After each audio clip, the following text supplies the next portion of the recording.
Welcome to the interesting news. June 16th, 2023. Pope Francis leaves hospital after 9 days.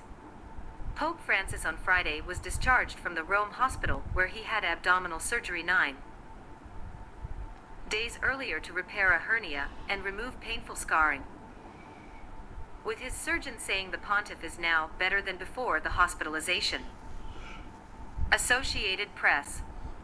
How migrant tragedy unfolded on the high seas off Greece. Kalamata, Greece. June 15th, Reuters, as Greece confronts its worst sea disaster in years. Questions are mounting about how potentially hundreds of migrants drowned even as their vessel was being shadowed by the Greek Coast Guard.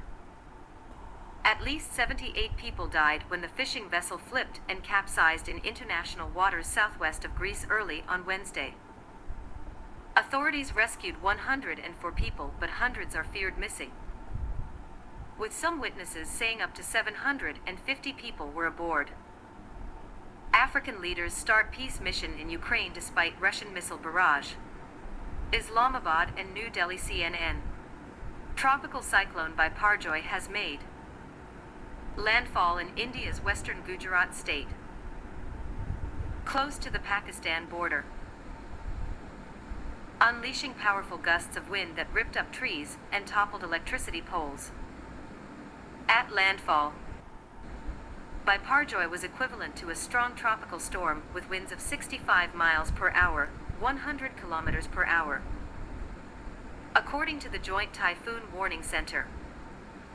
As it moves slowly inland, the winds and storm surge threats are expected to diminish, with flooding becoming the most significant impact for millions of people over the next 48 hours. Heavy rainfall warnings are expected to remain in place for northwest India through Saturday.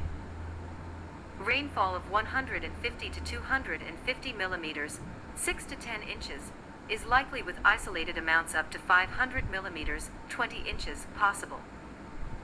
In Pakistan, the Meteorological Department warned of widespread dust storms and thunderstorms in the southern Sindh province, with some very heavy rain and squally winds of 50 to 60 miles per hour, 80 to 100 kilometers per hour.